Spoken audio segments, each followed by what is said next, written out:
My name is Wendi Norris, and I'm the owner of the gallery. And I wanted to thank you all for coming out on this incredibly beautiful Saturday afternoon. Before we start, I just wanted to call to attention that this is the gallery's 5th off-site exhibition since January of 2018. And I think most of you in the audience know that what the gallery does now from our headquarters in Hayes Valley, we program exhibitions where they are most relevant for our artists, when they're most relevant for our artists. So in the case of Yamini's exhibition, we are working with our artists and getting in the rhythms of their studios to figure out, what's the next body of work and what makes most sense to do with that body of work. And I'm really proud of this exhibition. It's our first show for Yamini.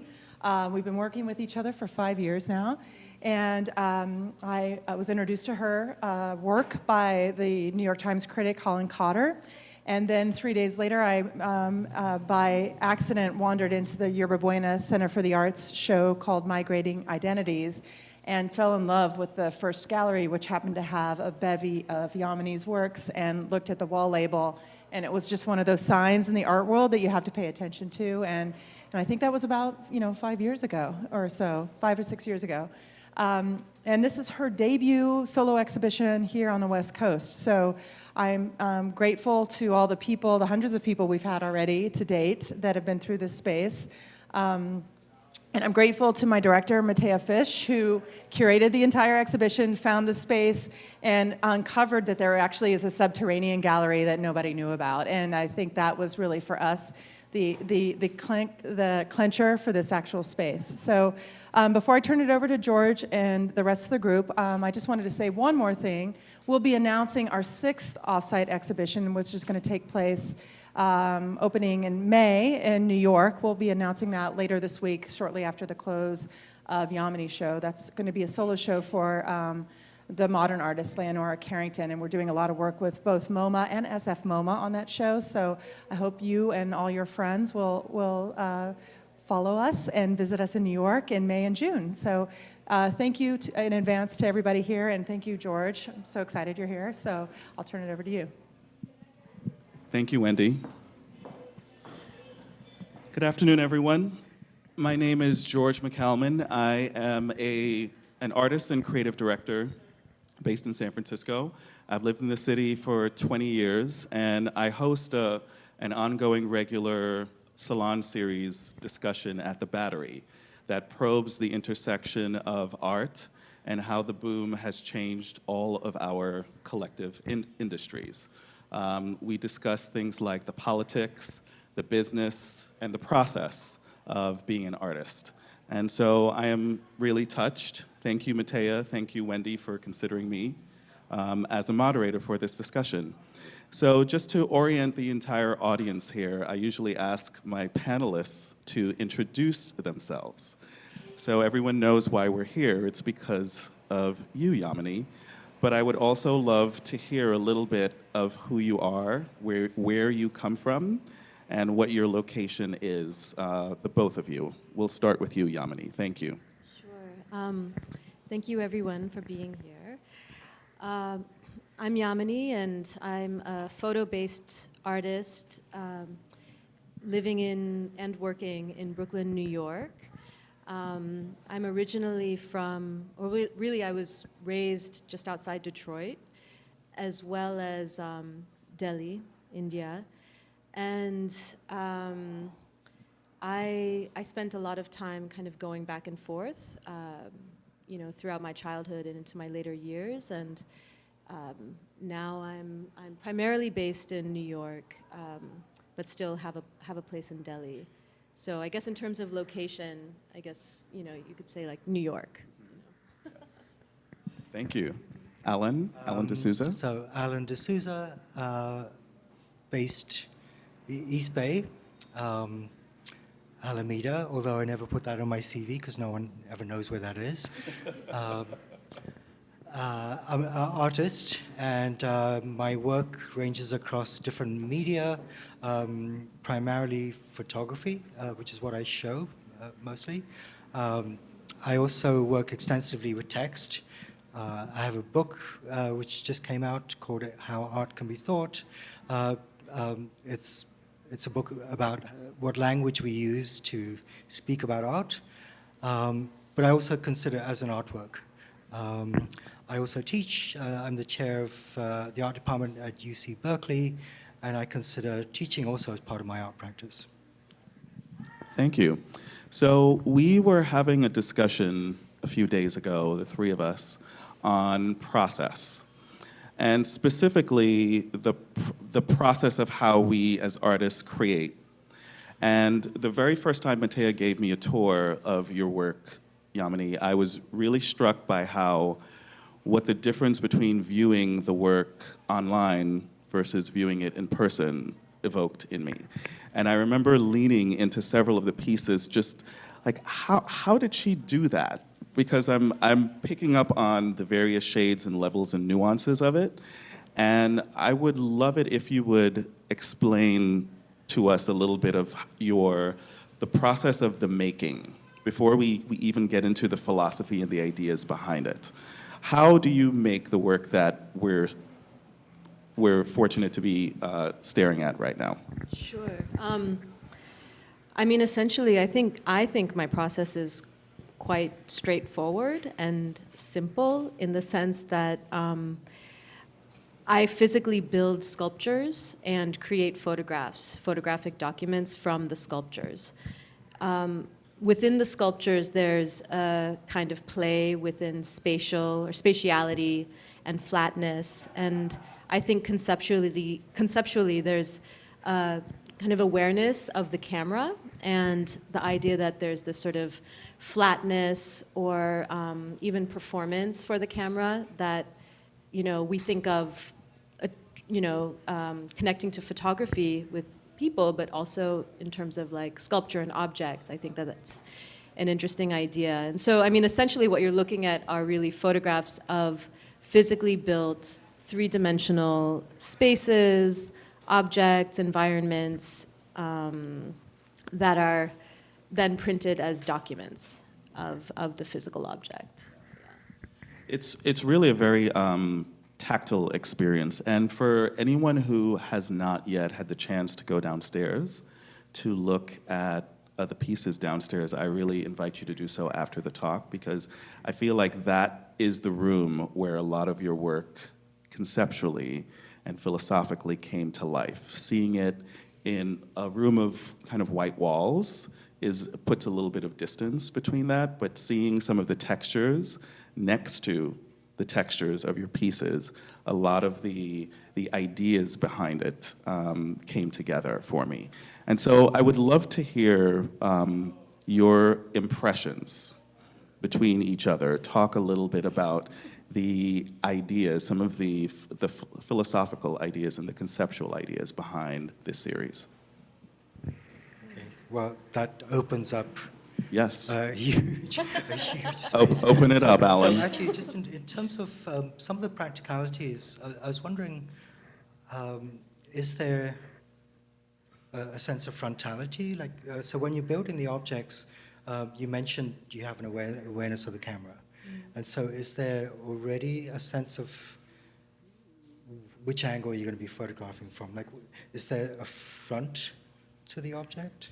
Yeah, there is actually. I mean, what happens is that as the sculpture is being built, I bring the camera in, and really it becomes this back and forth between building and looking through the camera. And so each installation or construction has an entry point that is established at some early point within the construction.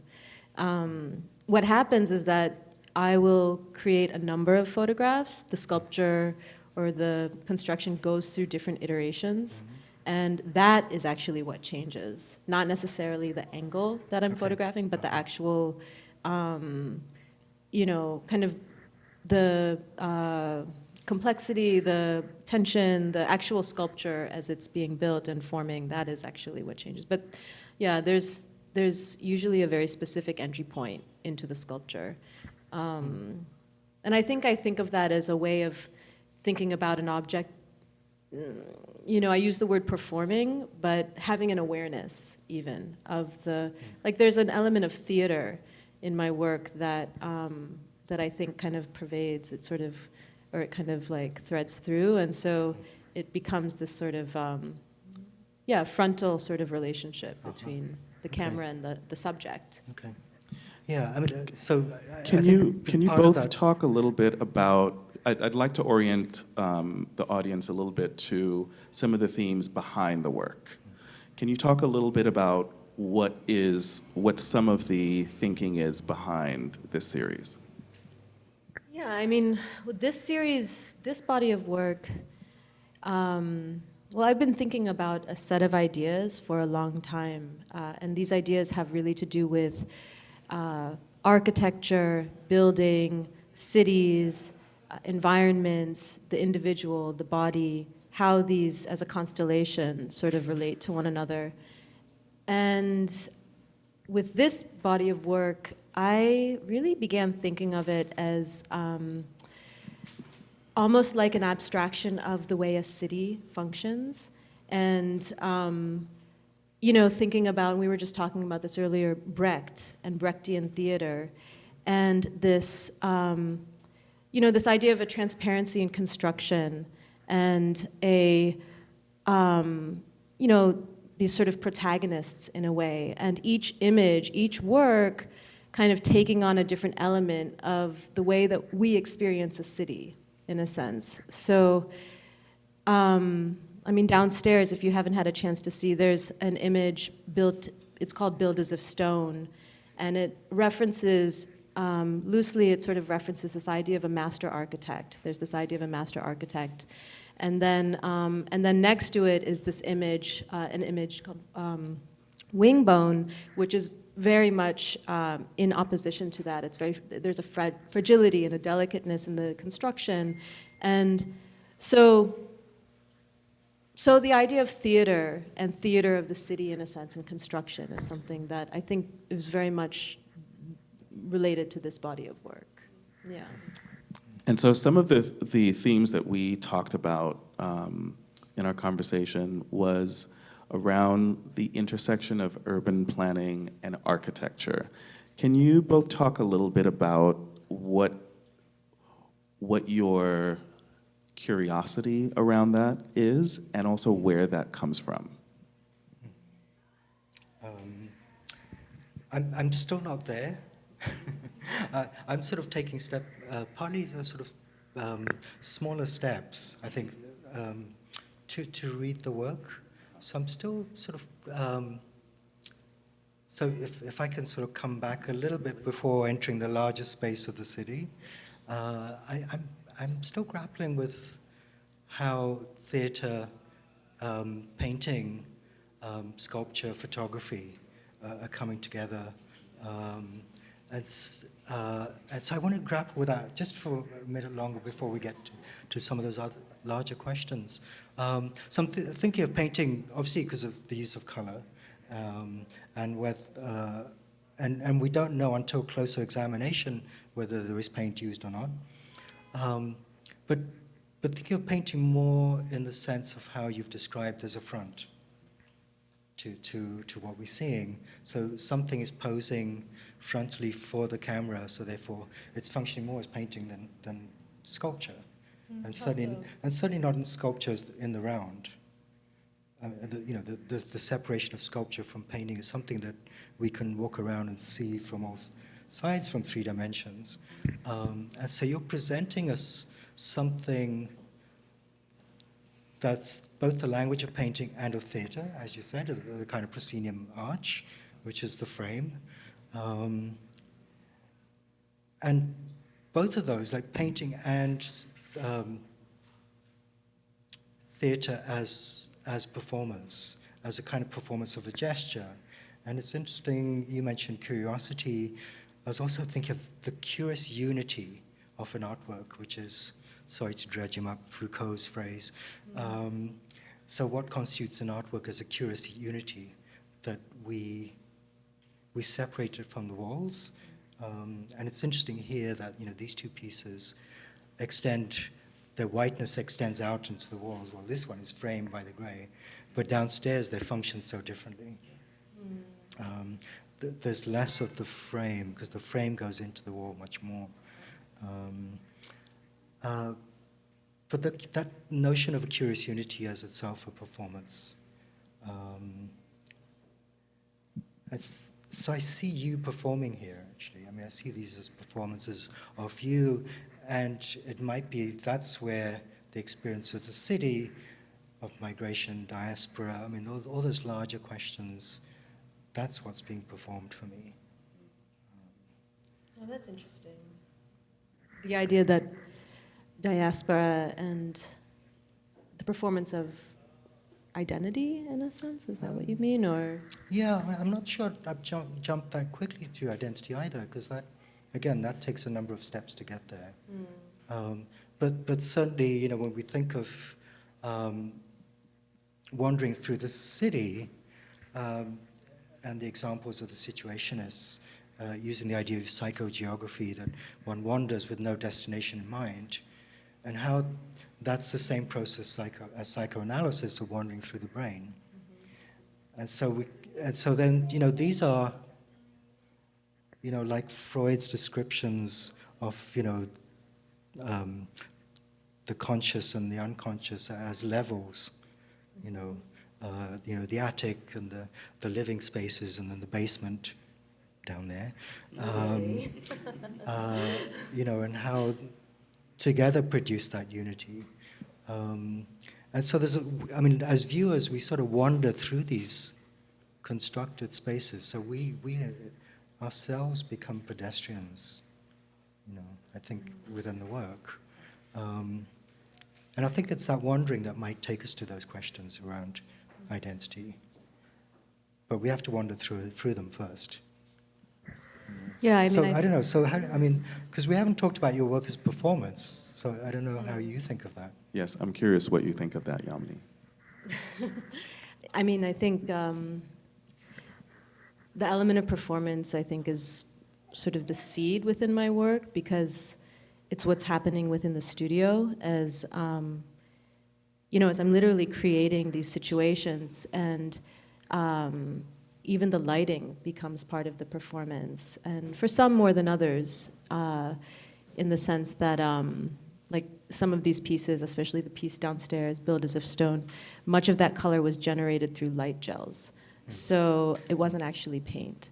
So there's this idea that the camera is actually capturing, you know, a situation that is completely constructed for the lens.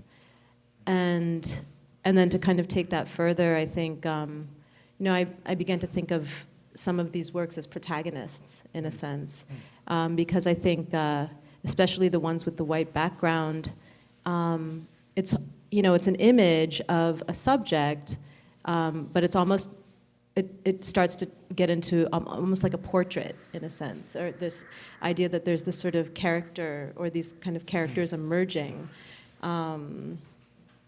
you know, in a kind of sort of psychological sense. I think it's, you know, not completely formed and literal, but, you know, and just kind of thinking about, you know, you brought up Freud and the unconscious. I mean, psychoanalysis is really the kind of, I mean, there are different currents, obviously, in psychoanalysis, but one is it's a language of images, right? And these associations that occur and combine and come together, but they're not completely decipherable or immediately decipherable, but there is a logic at play that is very much there.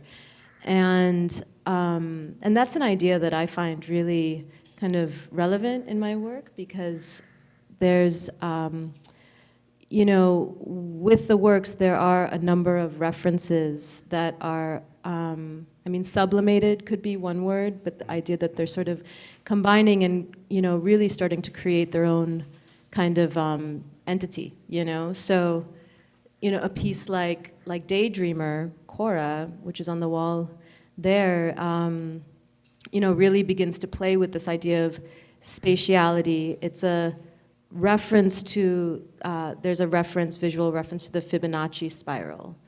And then Cora the term was actually a term that Plato used originally, and it really meant what was happening on the outskirts of a city, the kinds of building or that sort of margin or the edges.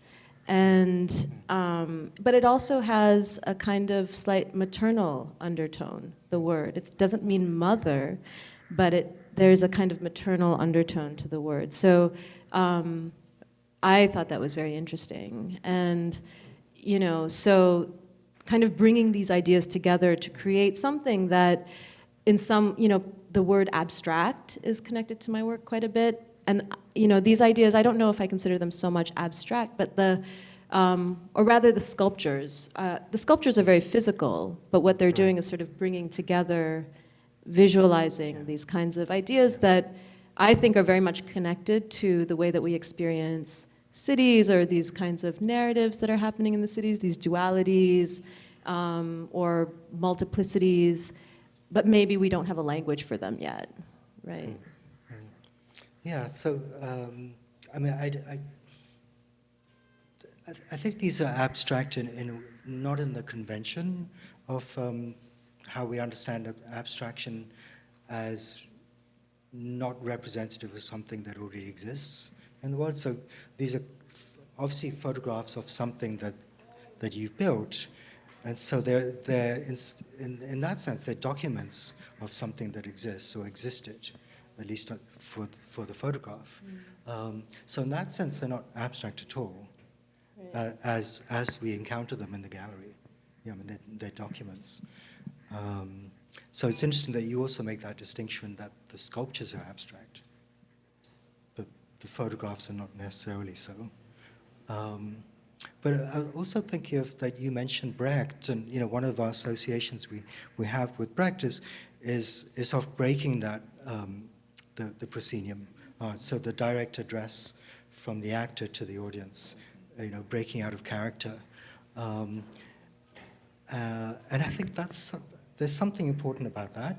That both, I mean, you talked about these as characters or as protagonists, and yet they break their character to speak in other ways to an audience. So there's something about being in character, but also coming out of character, so that might be what we think of in terms of abstraction.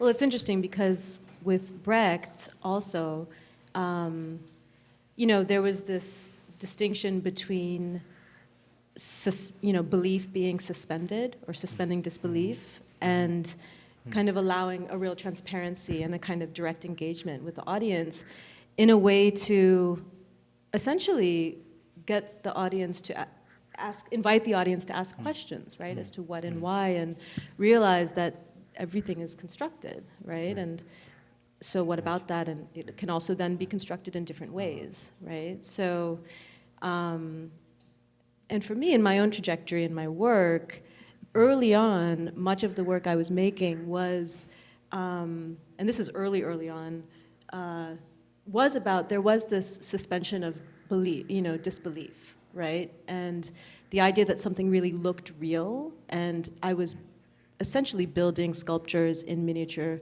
not in miniature, but in smaller scales, and creating photographs, but they were very representational and literal spaces. So there was this sort of like, oh, that's constructed, but at some point, I think, and maybe it was when I started reading more Brecht, or just thinking about these ideas as well, I kind of, you know, shifted into allowing a real transparency for, you know, wanting a transparency of construction, and just this sort of kind of directness. I'm curious what you thought of Allan's thoughts on your work not being abstract per se. I'm curious what your reflection to that. Yeah, I was thinking actually as Allan was saying that, because you know, I don't know if I said that this. I mean, there's this idea. I mean, when looking at my work, people often think that it's digitally montaged or constructed in that way. I did. Right. So, and I think for me, the fact that it is of an actual physical event, essentially, a physical event that was living or existing, right, in my studio per se, but it was in the world, is an important aspect of the work because it's a document. It speaks to kind of the document, the document in a kind of much more grounded way. It's important to me that the objects exist at one point. Has that always been true of your work? This kind of two-part relationship? Yeah. I think that seed was planted early on with, some of my early work. It was that relationship between the camera and, at the time, very simple assemblages, but just that kind of mediated reality was, I didn't realize at the time that it would lead to where it's become something, just something that's kind of the seeds of my practice, essentially. Yeah. Amazing. We briefly looked at Louise Stetner's exhibition at SF Moma. I don't know if people have seen that. So we had a look at it together. I can't remember, do you remember how his work was described? They made this separation between New York street photography and French humanist photography. Versailles. And it's so curious they made that separation, as if one could look at a photograph and go, oh yeah, that's American street photography, that's French humanist. But one of the things that struck me, that a photograph of what's such a familiar space to us, just like a street scene, is actually so complex because, these photographs of store windows, for example, where there's all kinds of reflections. And so what we're seeing the glass and we're seeing things reflected behind the photographer, as well as seeing through the glass, two spaces behind, as well as the space of the glass itself. And so photography really is what we think of as the simplest form of photography, is of these really complex multiple spaces. And I don't think of these as being that different. And so it's not that these are street photography, although we've talked about it as being a kind of wandering through both the physical space that you've constructed, as well as the kind of mental space that you're suggesting. So in that sense, it's not that different from street photography. That's interesting. We still have to negotiate these sort of three-dimensional spaces, and what's being reflected, what's being hidden from us, what's behind something, and so on. And how these might also be humanist, although I'm not sure I understand SF Moma's use of that term.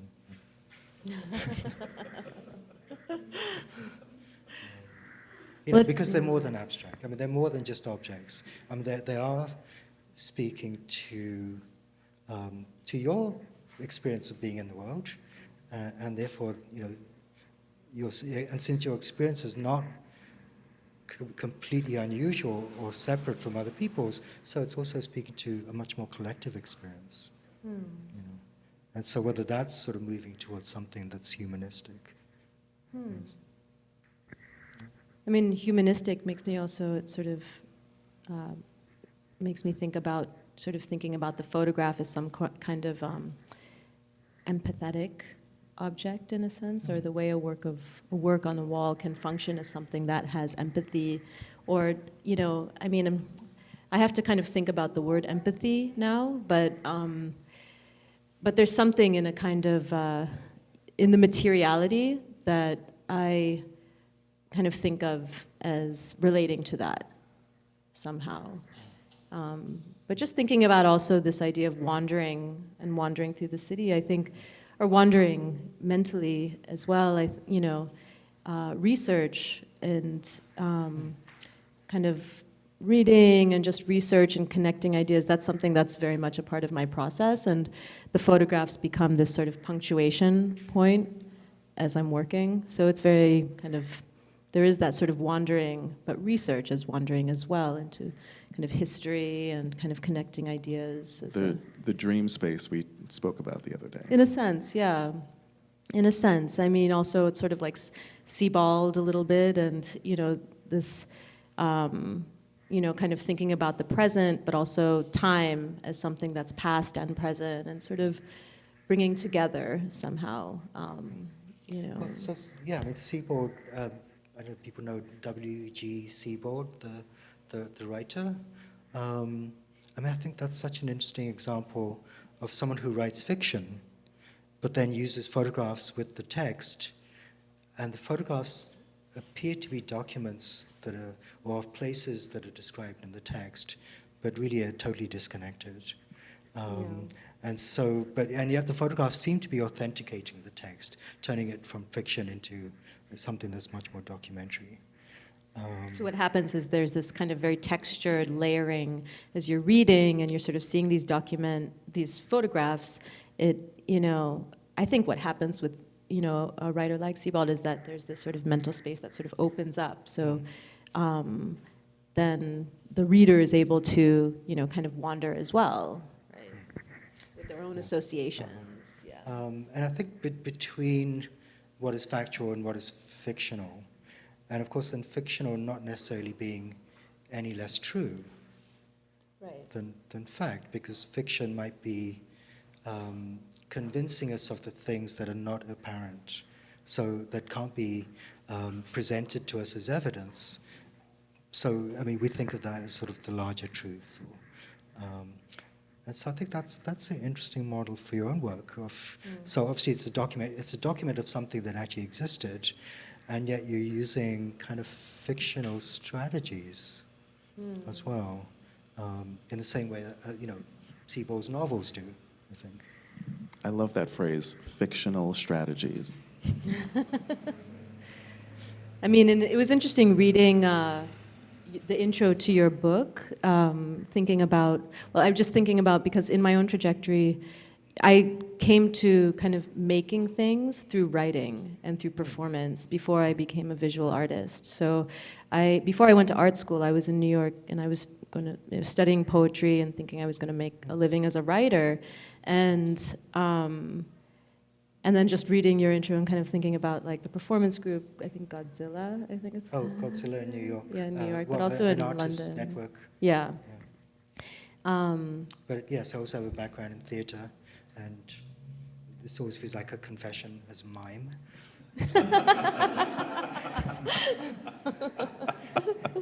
So it's interesting to go from that actually to an emphasis on language, or sort of verbal and written language. Right.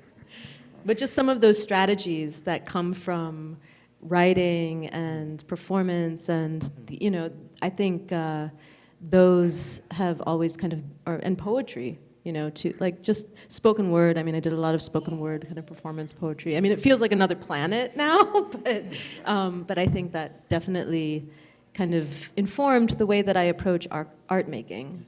Yeah, no, I think that's so evident. I mean, and that's why I'm sort of hesitant to talk about these only in terms of abstraction.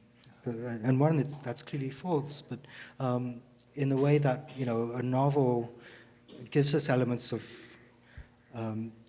sort of convincing truth, or what Stephen Colbert has called truthiness.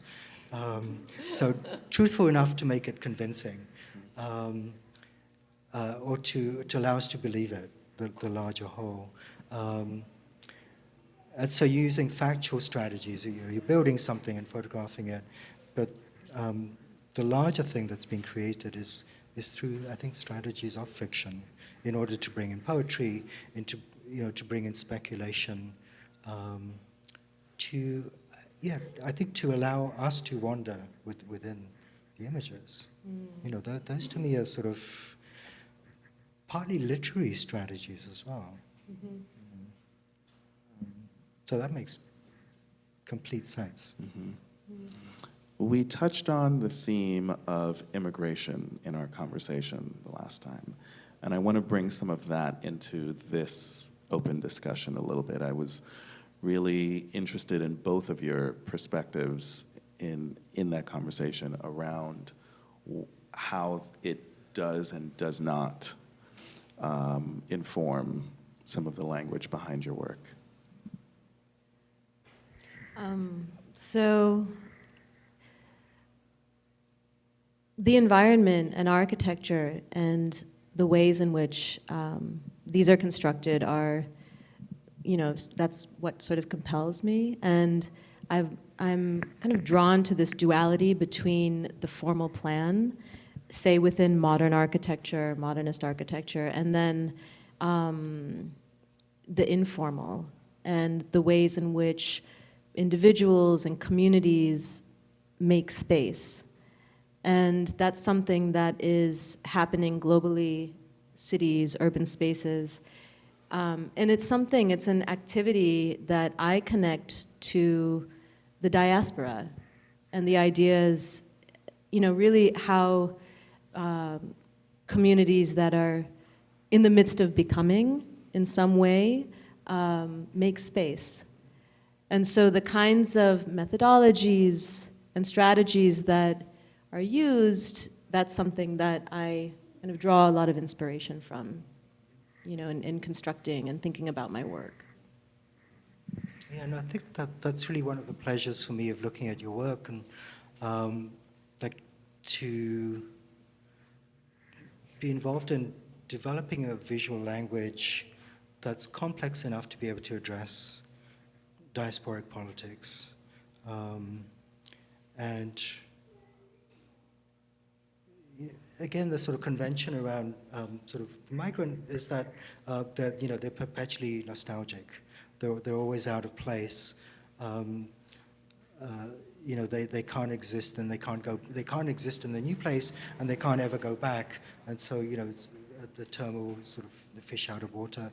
And I think that's such a limited perspective, and if anything, I think of it as a kind of possibility that one leaves a place, enters a new place, and one remakes the new place from the place that has been left behind. And so I think of it as a place of multiplicity.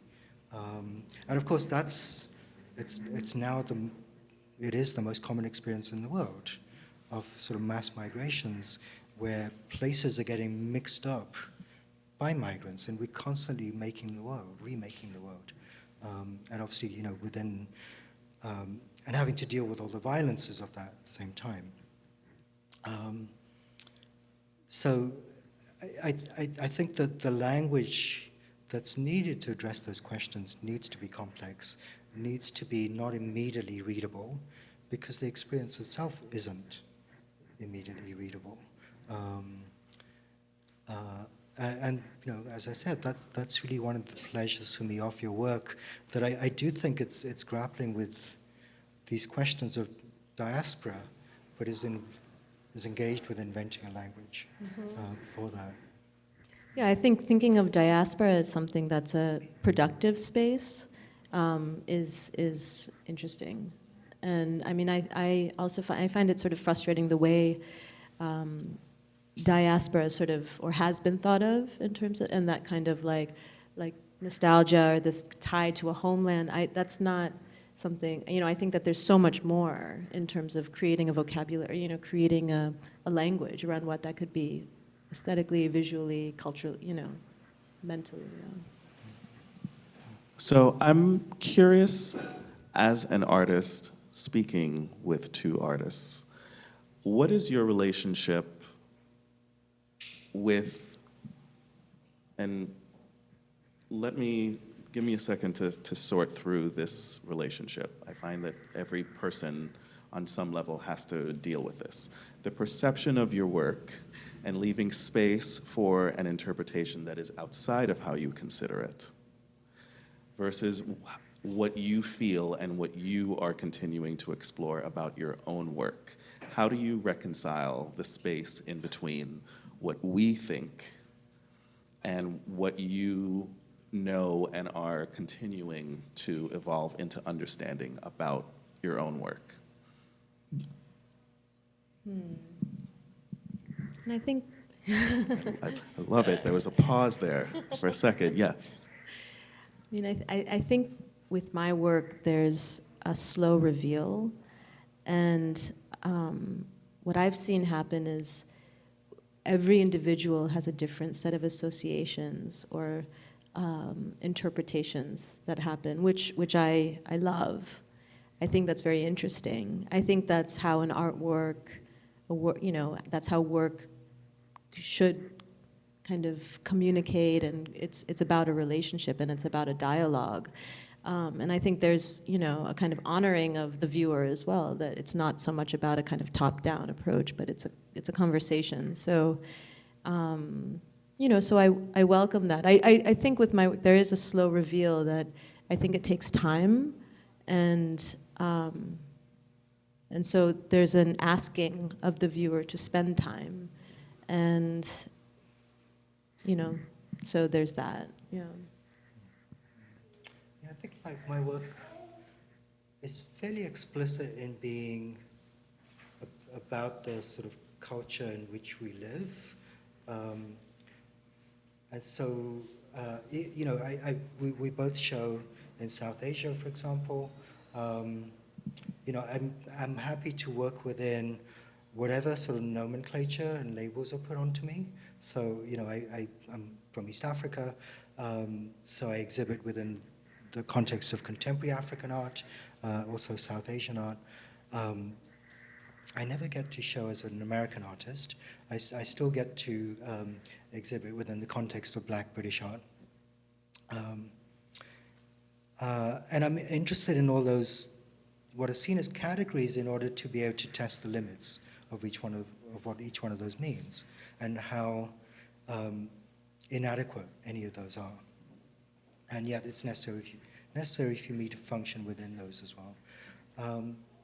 So, when I said I do work about the culture that I live in, and it's also the culture that we all live in, as a kind of globalized culture. And so my focus is mostly on late 19th century as the kind of formation of, as the modernist project, and that's the legacy we're all functioning in. So I look at European modernism of the 1880s and 1890s, and its legacies through colonialism. So even though other people see my work as being about my identity, I've never spoken about it in those terms, and I never speak about it in terms of me. It's always the kind of shared culture in which we function. And I'm looking for those common patterns in the last 100 years of history.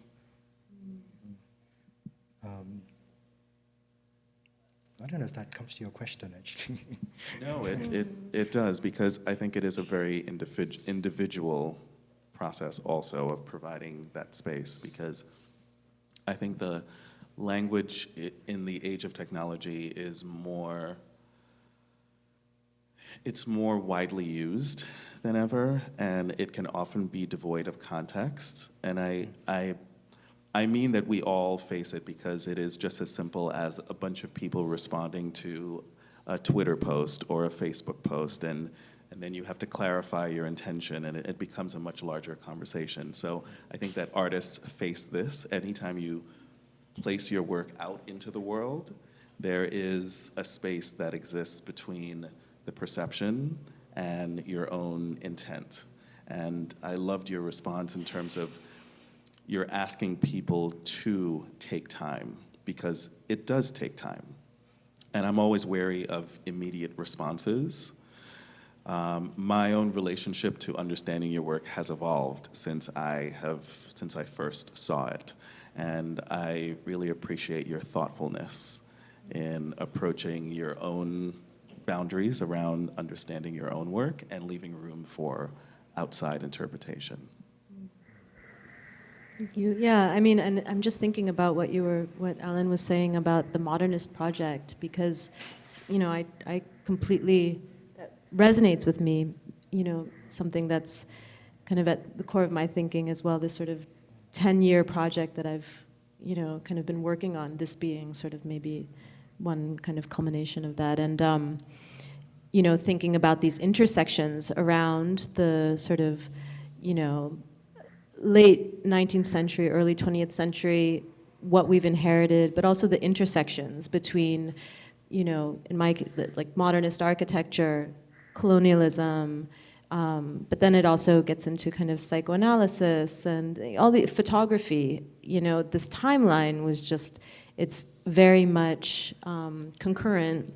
When I was in grad school, I read a book by one of my professors, Shelley Rice, the photo historian, and she wrote a book about Paris and the reconstruction of Paris, the turn of the century, and the way that, really the city sort of shifting into a kind of modern urban space, and what that kind of, how that changed the individual, the way one moves through space, the way one understands oneself and others, and linking that to where we are now with the internet and how we're going through this sort of like reordering in a sense.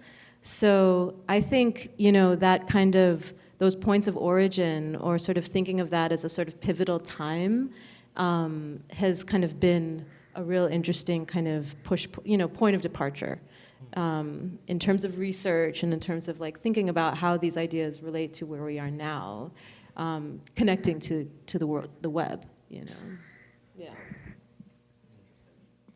Anything to yeah, add? and I think that's apparent also, just because so much of that colonial evidence is the city, and how it's structured, and Paris, that great example of the post-Napoleon, the restructuring in order to be able to mobilize troops, in the same way we have freeways, that freeways need a straight stretch so that military planes can land on them in times of emergency.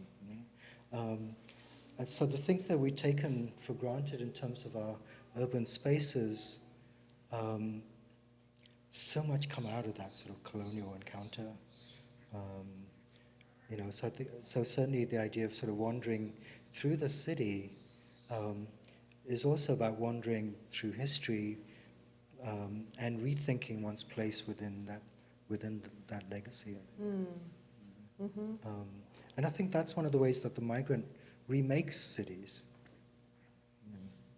by bringing those questions in from those who've been colonized, and yet the cities of the mother country have been reconstituted in order to enable the colonial project. And so what does it mean from someone who is subjected to that colonial project to then come into the mothership, as it were? The mothership. Since we're in the language of illegal aliens. So in closing, I would like to talk a little bit about, there's always the annoying part when you are an artist and you exhibit a show in a space like this. Everyone comes to you and says, "This is amazing, but what's next?" So I'm less interested in what's next and more interested in the process of how you move from series to series. Like, is that more internal? Is it more cerebral? Is it more you start playing around with it? Do you start building things again? So funny. I knew you were going to ask this question. I'm interested in process. Yeah, I think every time I kind of get back in the studio after putting a show up, there's always this, there's been this kind of stall or not interruption, but like a pivot point. It's a stopping. So how to begin again? In my case, I have this sort of set of ideas, right, that I find myself. It's not prescribed, but I kind of find myself. It's sort of, this lifelong obsession probably, right, that I'm going to be kind of working with. And hopefully. But how to begin again, it's not, for me, it's a two-part process, very practically speaking. I'll usually start building some things and not really knowing where it's going, and trying to being okay with that. And then also there's a kind of more intellectual sort of, I start reading and I start thinking about what questions are coming up for me again. And I kind of think of it, one's practice, you're your own compass in a way. So really trying to kind of hone in on that. And then you know, the questions, there's always this sort of translating of like, well, what does this look like? And spatiality terms, spatial, you know, but it's a lot of tinkering in the beginning to get the momentum going again, for sure. Allan, what's yours? What's next? I tend to do these sort of long-term projects. So the one that's has to be done for May deadline. I've rewritten Columbus's Diaries from the first voyage to the Caribbean, and it's to describe a cruise ship journey from San Francisco to Seville, so going the opposite direction to discover Spain. And so I'm mixing, 1492 with the present day. So using Columbus's text, but just shifting the descriptions sufficiently so that they describe the opposite direction. And then when he arrives, the descriptions are about the southern coast of Spain. And so I have 50 extracts from the diaries, which are rewritten, which are now translated into Spanish, or back into Spanish. And I have 50 photographs and then video of a river trip through Seville, which is also has the voiceover of the diaries. Seville's been rediscovered. But I also photograph every day. I'm photographing, my father died last year, and since his death, I've been photographing the same location every day. And it's the reflection of a tree in water. And so the surface of the water becomes the surface of the print. And the thing that's depicted is actually out of the frame. It's just the reflection that we see. So it's an unstable surface. And then I'm writing a series of essays about all the connotations of reflection, the space of reflection, to reflect back, to mimic something. Wonderful. I'm always delighted by these kinds of conversations. Yamini Nayar, Allan deSouza, thank you so much for your time. Thank you all for coming today. I really appreciate it. Thank you.